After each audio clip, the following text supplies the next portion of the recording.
manifesto's brain. And the manifesto's brain is a brain that I made of a bunch of different artistic manifestos from the 20th century. So we've got like the futurists, the cubists, the surrealists, all the ists that you can think of. I made a huge brain out of all of their artistic manifestos or artist manifestos. So let's see what they have to offer for us. Dun dun. So what will we find? So the first option is futurists, clairvoyants, black magic users, sugar mamas. None of us will know, of course, but there could be some interesting combinations. Okay, I quite like that. Alternatively, an army of self-centered, self-indulgent brutes, decked out in white lab coats and black lab coats, hacking at the gates of the infernal citadels of the infernal left-hand paths. Okay, that one needs a bit of editing, but honestly, I'm feeling that one. Or a bit more, okay, this is just a list of people. Too many people for me. So what I'm most interested in, I mean, I like the sugar mamas of the first one, but I think I like most this second version. That is definitely the one that I'm going to go for. So an army of self-centered, let's just make it a little bit changed. A self-centered and self-indulgent brutes, decked out in white and black lab coats. Actually, I don't think we need the colour of the lab coats. Decked out in lab coats, hacking at the gates of the infernal citadels of the left-hand path. Now, I think that's kind of amazing. I kind of want to read this book. And it ended in a question mark. So I'll keep it with a question mark because maybe this is not exactly what's going to happen. But yeah, in this year what will we find? An army of self-centered and self-indulgent brutes, decked out in lab coats, hacking at the gates of the infernal citadels of the left-hand path. Whew, that sounds intense. So I guess we could start thinking about what should be our general attitude and strategy as we sally forth into this weird new world.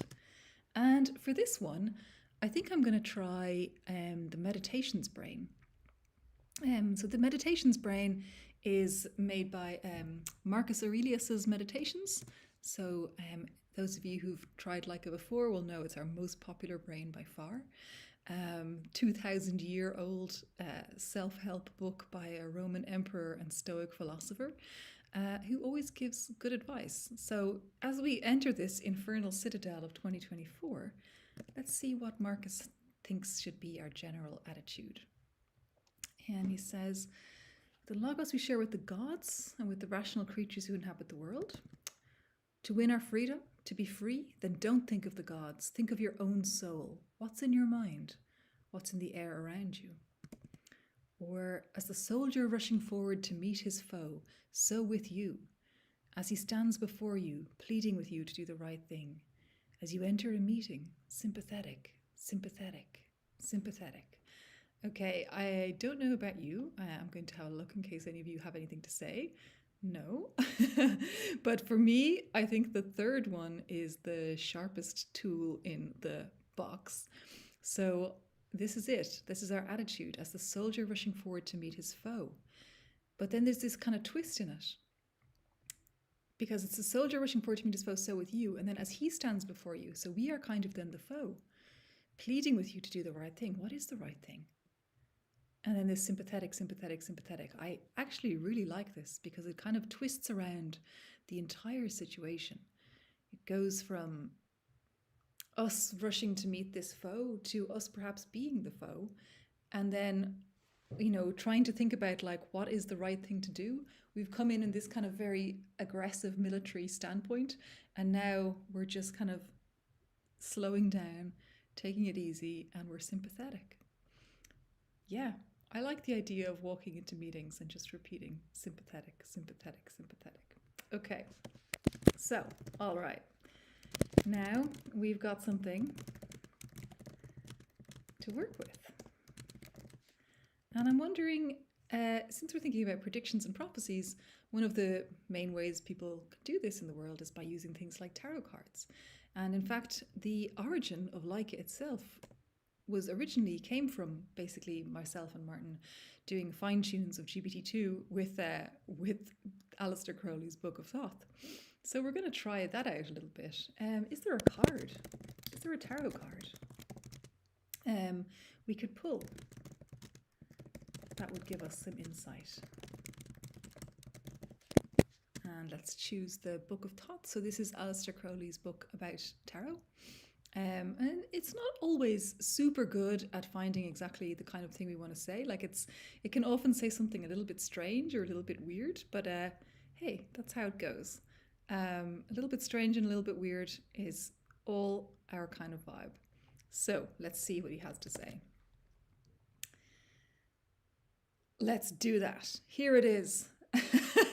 The tarot is the book of the living God. It is the secret of the eternal sun. Or alternatively, winning the lottery. I'm not sure about that one. The card of the Scarlet Woman.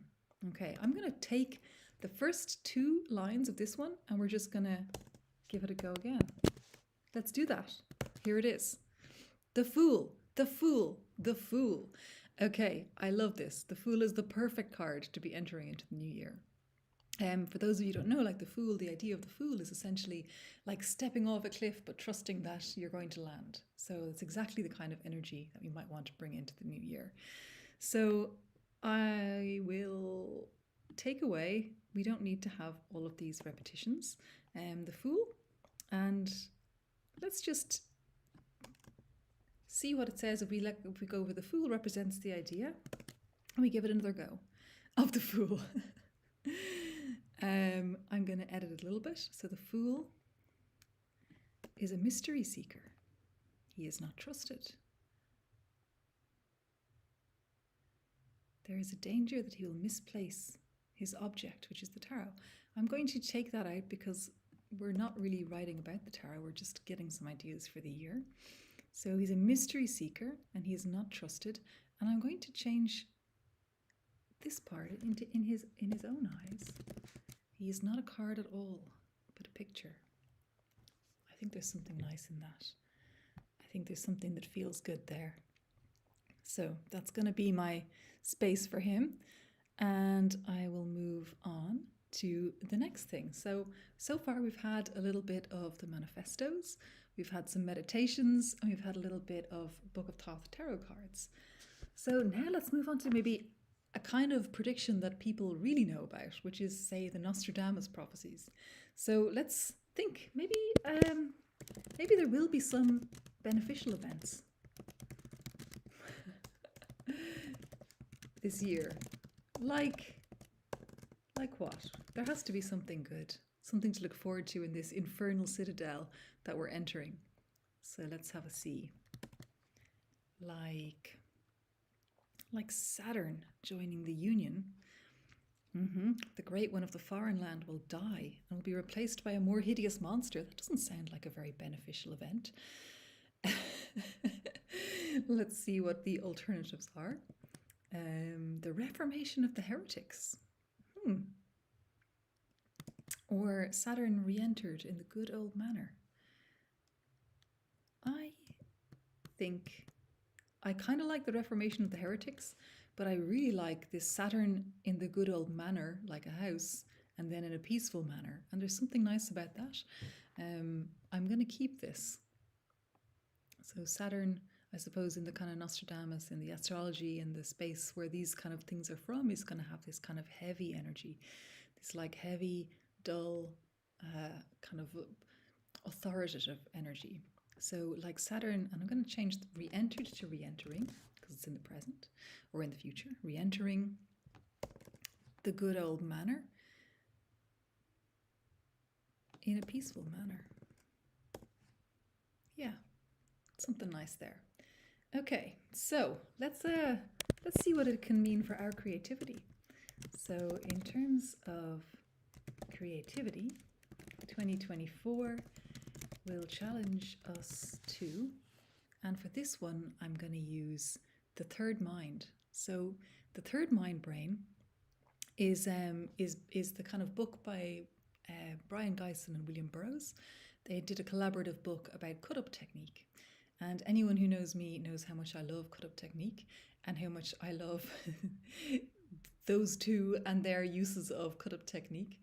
And how much I think that LAIKA is a kind of a spiritual successor to the cut-up technique. So their book about Cut Up, The Third Mind, is a wonderful creativity book, and I'm going to ask it to finish this sentence for us. So, we'll challenge us to rethink the wheel. I mean, that's pretty cool. And the means by which we arrive at that final goal. Or alternatively, re-examine the model we've used for so long. Will the blue gene of space travel be with us? Or rethink the wheel, and perhaps even to rethink the concept of time. What was the first one again?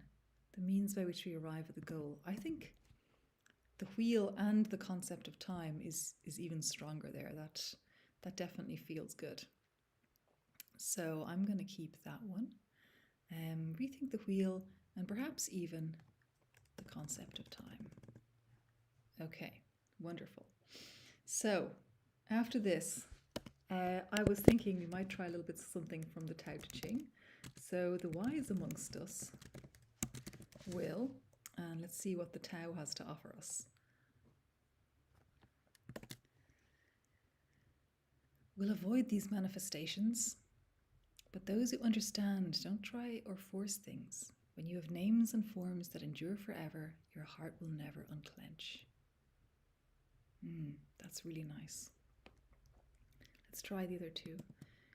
We'll recognize that we are living on borrowed space, while the foolish cling desperately for their own existence. Thus they seek fulfillment elsewhere. Or avoid these distractions, but those without wisdom fear being seen as foolish or different from ordinary people.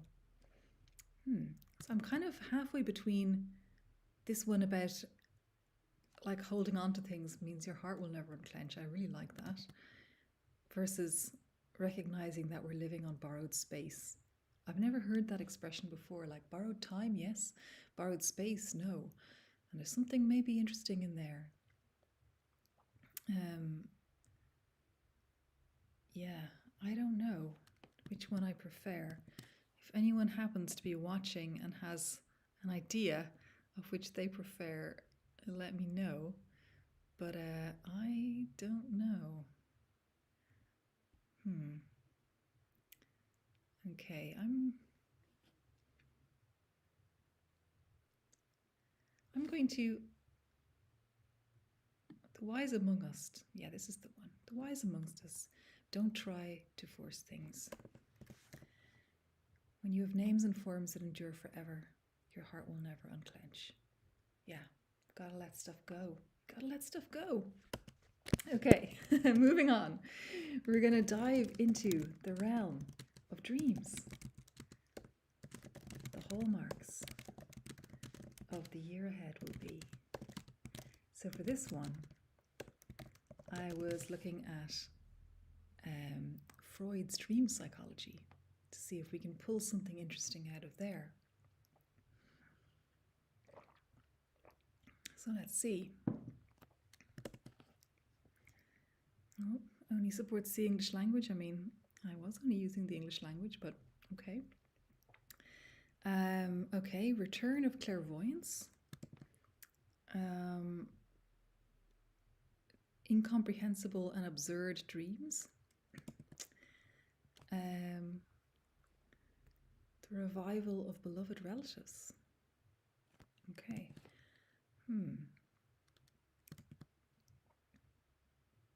I think this is the one.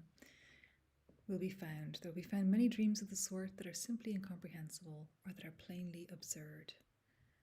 These will be replaced by dreams of greater comprehensibility. As the year progresses. Yeah, there's something nice there. There's something nice there. Okay, so now I was turning to poetry for last bit. Turning to poetry.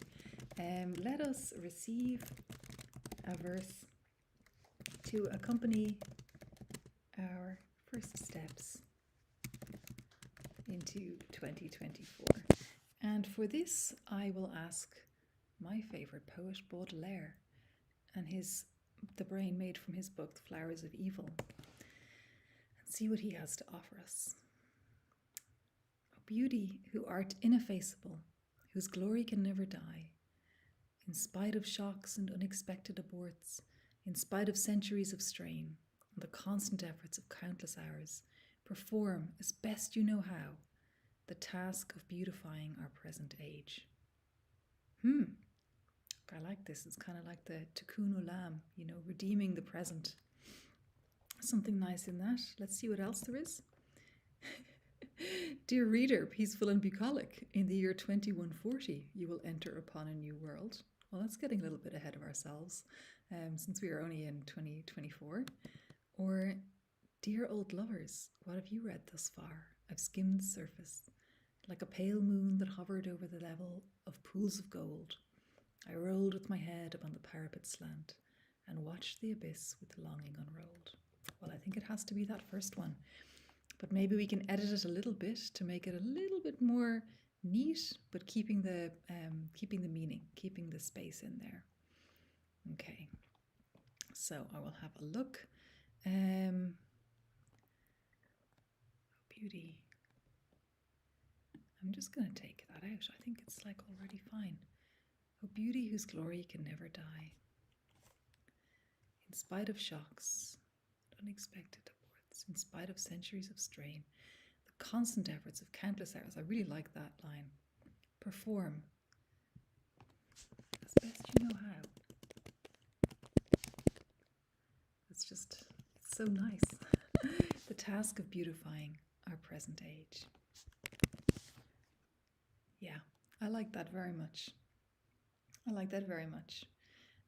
Okay, so for that, this is kind of our space. So we started off with some manifestos. Then we got into meditations. Then we've got our tarot card for the year, the Fool. Could not have picked a better card if I was just going to actually pluck it myself. Then Nostradamus telling us about Saturn. The third mind telling us that this year we're going to have to rethink the wheel and perhaps even the concept of time. The Tao Te Ching giving us the offering that not to hold on to anything. When you have names and forms that endure forever, your heart will never unclench. And don't we want our hearts to unclench? Then having a little look with Freud into the realm of dreams, that the dreams will change from incomprehensible to comprehensible. That seems nice. That seems like a kind of beneficial omen. And then lastly, I have to read it again because sometimes the Baudelaire brain just really delivers, and I think today was one of those days. O beauty whose glory can never die, in spite of shocks and unexpected aborts, in spite of centuries of strain and the constant efforts of countless hours, perform, as best you know how, the task of beautifying our present age. I love this. I'm going to make that part bold because it's just so good. Now, to finish off, since I don't think there's anyone here with me who might want to add in any more pieces, if there is, shout up and we will add in some more from any brain you like. But otherwise, I'm going to add in an image. And I'm not sure yet which piece I think I want to have as the image of the day. I don't think we want these brutes in the lab coats. That seems a bit stressful. I think we might just want to go for the poem. It's really perfect. So I'm going to just take those last 4 lines and then we're going to see, I think line art is a nice one. I don't know what's going to happen, but let's draw. And I'm just going to make it those lines. I'm going to make it a little bit landscapey because I think that'll look good. And let's see what happens.